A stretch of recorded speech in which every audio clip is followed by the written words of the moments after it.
Welcome to the 411 on 420. I'm Daryl Bowman, your host, here with Harry Brailsford, Hello. my co-host. And today we are interviewing Steve Marks, the Executive Director of the Oregon Liquor Control Commission. We're going to be talking about a lot of things that are important issues for the public at large and for the industry who's out there trying to make a living in an industry that is growing in a big way, right? Yeah. I mean, and that is a pun that is certainly intended. Yeah, it is growing in Oregon. You know, we have one of the most open access systems in the country.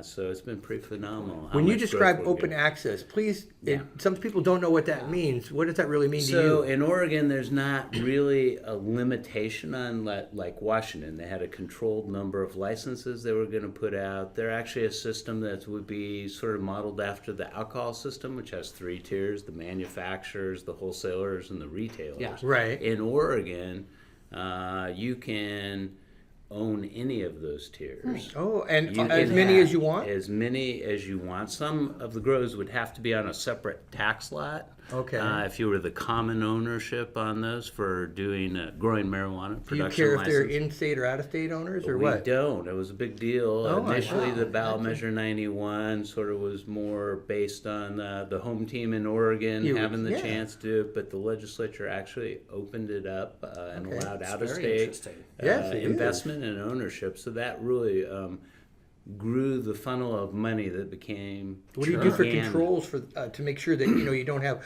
a lot of the concern that they had in Washington was organized crime, things like that? Well, we do background checks on all the investors and ownership, and it's pretty extensive. It's one of the most timely parts of the process that we spend, and it's even getting increasingly complicated because I won't remember their name, but there's even today this company in Nevada that's really packaging up investments. So you'll have people who aren't associated with the marijuana industry and family trusts that have a part of their investment. Sort of like in an a investment package. fund. Yeah, a package that comes in and is invested in a marijuana business here in Oregon. So how many licenses so far have you been able to process and grow retail process, or is that, can you be, if you buy a license, are you just able to do everything? No, you have to have each individual license. I think we got 6 primary license types. We got various endorsements for doing parts of other things, different kinds of a hemp endorsement to be able to process hemp and otherwise. But So even outside of cannabis, you're dealing with hemp as well. we got the complexities of hemp with our environment. It was actually very interesting that the hemp community really wanted access to our retail and our more controlled environment. It was a marketing That is opportunity interesting. You know what I mean? for That is.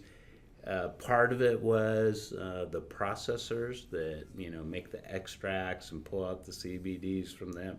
A lot of that production capacity was in our license system, so we sort of side loaded it so hemp growers are regulated by Oregon Department of Agriculture.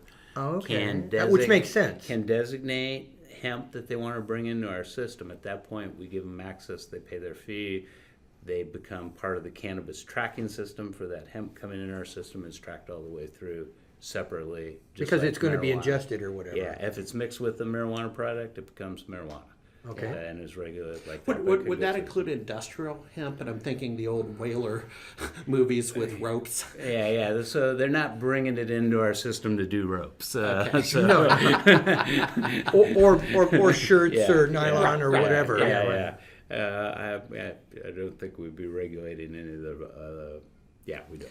But those are byproducts, by the way. In Yes, that absolutely. industry, they may extract the oils and so forth and get those in, but they still have the byproduct of the fibrous content and so forth. So that could actually go to another direction and be utilized. The boom in this hemp growing is the oils. We've had the opportunity for the fabric and other uses of hemp and fiber out of hemp, but the boom has been processing the hemp for oils and consumer products. Well, I know that in 1938, I believe in Washington State, hemp was the number one product, number one cash crop growing at that before the laws were changed and so forth. Yeah. And so now people are going, it's a little different today because they don't think they were extracting CBDs back in the 1938s. They were using it for industrial purposes, like Harry suggests. But it's an opportunity to completely utilize the plant 100%, Yeah. and then grow it every like 3 months, I think. Yeah.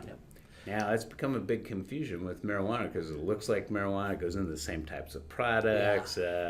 From a regulatory standpoint, having hemp and marijuana side by side in two systems, one pretty legally available, can be consumer direct in the market, and the others through a very controlled system, it's complicated to a regulatory agency such as I run here. And the problem, I think that you inherently, it's complicated for you who have to deal with it every day, but the public as a whole is going, huh? And not only that, but then you have the people that are in the industry, and with all the complex nuances with the law, they are challenged to be really educated along the way. And so that must present its own challenges unto itself. It really does. One of the things I think that people underappreciate about the regulated system that we put up is we really help the cannabis industry normalize itself in big ways. The cannabis tracking system, it's sort of, I don't view it, it's put in place for the reasons of controlling illegal diversion and the use of a Schedule I product. But that whole system is really a consumer control system. Well, really, When because you look safety. it's a safety system. It's about customer product quality, and that requirement on that system, though it was driven for other public safety reasons, I think was one of the best things that happened to hemp, because I think marijuana, because it's Hemp now, because hemp is ingested as well. Hemp can, and in our system it gets tested and moves through. So I think that's one of the most important things to the consumer side. The testing and the regulation has all been complex, difficult. We don't know what exactly the standard should be, but we're going to get better and better in that. And I think that's all good for the consumer. It